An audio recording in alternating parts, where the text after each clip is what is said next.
अब जानेंगे आपसे, लेकिन एक और बड़ी खबर है। बिल्कुल, खामेनेई के ऑफिस के पास धमाका हुआ, ये बहुत बड़ी खबर है। ईरान पर हमले का एक तरफ नया दौर शुरू हो गया, कुछ और मिसाइलें ईरान की तरफ दागी गई और दूसरी तरफ अपडेट ये है कि खामेनेई के ऑफिस के पास ये धमाका हुआ है। ये बहुत बड़ी खबर है।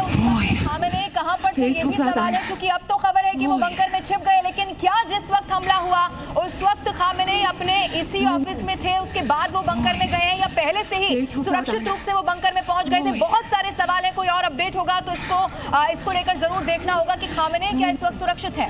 बिल्कुल, ये जी न्यूज़ पर सबसे पहले आप तस्वीरें देख सकते हैं किस तरह से हमले के बाद धुएं का गुबार यहाँ दिख रहा है। पूर्वी तेहरान में कई अटैक्स किए गए हैं और रविंदर सर लगातार बने हुए। रविंदर सर, सीरिया से अटैक करने का मतलब क्या है? क्या यूएस ने अपने बेसेस का इस्तेमाल किया? ये समझेंगे। उससे पहले एक बड़ी खबर है, इजराइल ईरान जंग पर बहुत बड़ी खबर।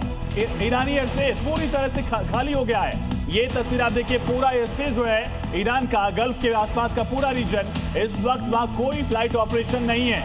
और ये जो हालात वहां पर है उसी को देखते हुए बड़ा फैसला लिया गया है। आपको तस्वीरों के जरिए भी समझाने की कोशिश कर रहे हैं। पूरा का पूरा जो ईरानी एयर स्पेस है वो इस वक्त खाली कर दिया गया है और यही संदेश है कि आने वाला समय बिल्कुल अच्छा यहाँ पर होने नहीं वाला है, यानी कि एक और बड़ा युद्ध यहाँ हो सकता है। रविंदर सर, आयुष ने जो सवाल पूछा आप उसका भी जवाब दीजिए। और ईरान क्या कर सकता है? क्या जो प्रॉक्सी ग्रुप्स की जो इससे पहले भी तरकीब वो अपनाता रहा है, क्या वो हिजबुल्लाह या हमास का सहारा लेगा, या वो इस स्थिति में है ईरान की सीधे सैन्य अटैक कर सकता है? देखिए, ईरान डेफिनेटली कुछ तो करेगा इन टर्म्स ऑफ ईरान के पास ऑप्शन केवल एयर अटैक ही है। इसराइल दूर है दोनों देशों के बीच पे, जो भी होगा एयर के द्वारा ही होगा, राइट?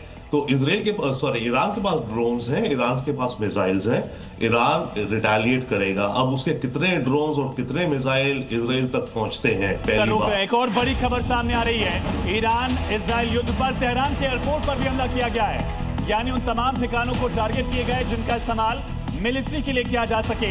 इसी मकसद से तेहरान के एयरपोर्ट पर भी इसराइल ने बड़ा हमला किया और एयरपोर्ट के आसपास का पूरा इलाका आप देखिए किस तरह से क्रूज मिसाइल के हमले के बाद तबाही जो है वो ईरान के शहरों में दिख रही है। तो ईरान के तमाम ऐसे इलाके हैं और जो बहुत महत्वपूर्ण है, आप सोचिए एयरपोर्ट, रिहायशी इलाके जिनको निशाना इस वक्त बनाया गया है, जहां पर लोग संभवतः रहे होंगे, उनको तबाह बर्बाद कर दिया गया है। ये तस्वीरें जी न्यूज़ पर एक्सक्लूसिवली हम आपको दिखा रहे हैं। अमित भारद्वाज का भी रुख करते हैं।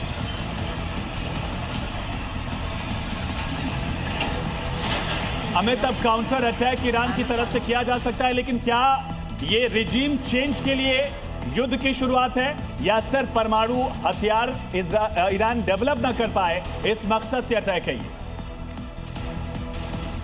देखिए, जो आपको बता दूं कि इस समय दुनिया के जो मोस्ट पावरफुल लोग हैं उनको ये लग रहा था कि ईरान लगातार जो है वो टेक्नोलॉजी हासिल कर रहा है, ईरान लगातार आगे बढ़ रहा है और ईरान उनके आपस से बाहर हो जाएगा। इसको लेकर कई सारे टकराव थे, कई सारे बयानबाजी हुई। ईरान जिस तरह से जो वो उसकी ग्रोथ हो रही थी टेक्नोलॉजी को लेकर, उसकी जिस तरह से ग्रोथ हो रही थी अपनी नई एडवांसमेंट को लेकर, उसको लेकर काफ़ी सारी चीज़ें थी जिसपे लगता था यूएस को भी कि वो उनके जो है वो कंट्रोल में नहीं रहेगा। उसको लेकर कई सारी चीजें हुई, कई सारी डील। एक और बड़ी खबर